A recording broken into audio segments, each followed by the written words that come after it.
অভাবনীয় গণ অভ্যুত্থানে লণ্ডভণ্ড হয়ে যায় আওয়ামী লীগ সরকারের মসনদ। ৩৬ দিন স্থায়ী গণ আন্দোলনের শেষ মুহূর্তগুলো ছিল নাটকীয় আর ঘটনাবহুল। ৫ই আগস্ট দুপুরের পর সরকার পতনের ঘোষণা আসার আগ মুহূর্ত পর্যন্ত সরকারি নিয়ন্ত্রণ ছিল সর্বত্র। দলের নেতাকর্মীরা সরকার পতনের সেই মুহূর্তটি সম্পর্কে অবগত ছিলেন না মোটেও। পদত্যাগ করে দেশ ছাড়তে সরকার প্রধান শেখ হাসিনা সময় পেয়েছিলেন মাত্র ৪৫ মিনিট। এই সময়ের মধ্যেই তাকে তৈরি হয়ে তেজগাঁও পুরাতন বিমানবন্দর পর্যন্ত যেতে হয়েছিল।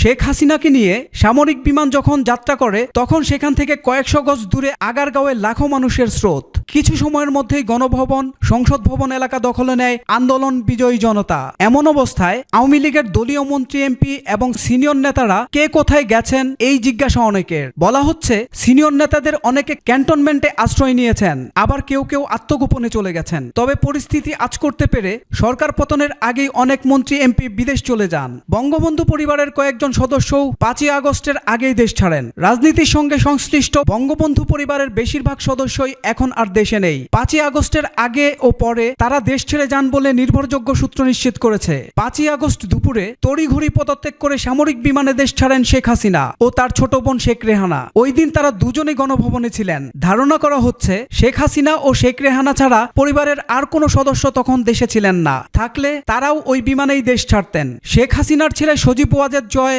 যুক্তরাষ্ট্রে অবস্থান করছেন। বিদায়ী প্রধানমন্ত্রী শেখ হাসিনার মেয়ে সাইমা ওয়াজেদ বিশ্ব স্বাস্থ্য সংস্থার আঞ্চলিক পরিচালক হিসাবে দিল্লিতে কর্মরত। আওয়ামী লীগ সরকারের পতনের সময় তিনি দিল্লিতেই ছিলেন। দিল্লিতে যাওয়ার পর তার মা এবং খালার সঙ্গে সাইমার সাক্ষাৎ হয়। লন্ডনে বসবাস করা শেখ রেহানার মেয়ে টিউলিপ সিদ্দিক ব্রিটিশ মন্ত্রী। শেখ রেহানার ছেলে রেদওয়ান সিদ্দিক সরকার পতনের সময় দেশেই ছিলেন না। বঙ্গবন্ধু পরিবারের আরেক সদস্য ঢাকা দক্ষিণ সিটি মেয়র শেখ ফজলে নূর তাপস সরকার পতনের ২ দিন আগে সিঙ্গাপুর চলে যান। শেখ ফজলে নূর তাপসের বড় ভাই শেখ ফজলে শামস পরশ আওয়ামী যুবলীগের চেয়ারম্যান। তিনি দেশে আছেন নাকি বিদেশ এ নিয়ে সংগঠনের কারো কাছে কোনো তথ্য নেই। আওয়ামী লীগের প্রেসিডিয়াম সদস্য শেখ ফজলুল করিম সেলিম দেশে নাকি বিদেশে এ নিয়ে ধূম্রজাল রয়েছে। সূত্রের দাবি তিনি দেশ ছেড়ে যেতে পারেননি। বঙ্গবন্ধু পরিবারের সদস্য হিসেবে বরিশালে প্রভাবশালী নেতা ছিলেন আব্দুল হাসনাত আব্দুল্লাহ। ছাত্র জনতার প্রবল আন্দোলন শুরুর সময়েই তিনি ছোট ছেলেকে নিয়ে ভারতে চলে যান। আজমির শরীফ ভ্রমণে যাবেন এমনটা বলে তিনি দেশ ছাড়েন। তার